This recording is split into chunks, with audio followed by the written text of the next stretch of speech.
കേന്ദ്ര ബജറ്റിൽ കേരളത്തിന്റെ വിഹിതം നൽകാത്ത കേന്ദ്ര സർക്കാരിന്റെ നടപടിയിൽ പ്രതിഷേധിച്ച് സിപിഐഎം കപ്പൂർ ലോക്കൽ കമ്മിറ്റിയുടെ നേതൃത്വത്തിൽ പ്രതിഷേധ പ്രകടനം നടത്തി. സിപിഐഎം കപ്പൂർ ലോക്കൽ കമ്മിറ്റിയുടെ നേതൃത്വത്തിൽ കുമരനെല്ലൂരിൽ വെച്ച് നടന്ന പ്രതിഷേധ സമരം ഏരിയ കമ്മിറ്റി അംഗം MP കൃഷ്ണൻ ഉദ്ഘാടനം ചെയ്തു.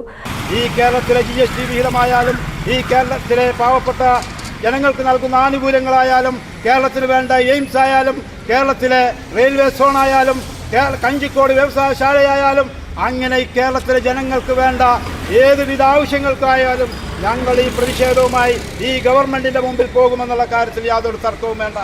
ഈ GST വിഹിതം നൽകാതിരുന്നപ്പോൾ ഈ കേരളത്തിലെ മന്ത്രിമാരും MLA-മാരും പ്രധാനമന്ത്രിയുടെ ഓഫീസിന് മുമ്പിൽ പോയി സമരം ചെയ്യുകയുണ്ടായി. ആ സമരത്തിന് ഫലമില്ലാതെ വന്നപ്പോഴാണ് ഈ കേരളത്തിലെ ഗവൺമെന്റ് സുപ്രീം കോടതിയിൽ പോയി നിയമയുദ്ധം നടത്തിക്കൊണ്ടാണ് നമുക്കൊരു ഗഡു GST അനുവദിച്ചത് എന്ന് നാം മനസ്സിലാക്കണം.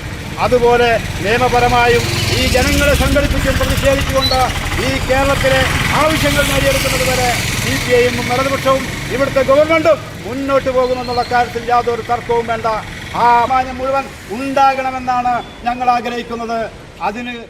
കപ്പൂർ ലോക്കൽ കമ്മിറ്റി അംഗം ശിവദാസൻ അധ്യക്ഷത വഹിച്ചു. ലോക്കൽ സെക്രട്ടറി പ്രമോദ് ചന്ദ്രൻ, VK മനോജ്, ഷറഫുദ്ദീൻ കളത്തിൽ, KV ബാലകൃഷ്ണൻ, രാവുണ്ണിക്കുട്ടി, P ശിവൻ തുടങ്ങി നിരവധി നേതാക്കൾ പങ്കെടുത്ത് സംസാരിച്ചു. NCV news Thrithala.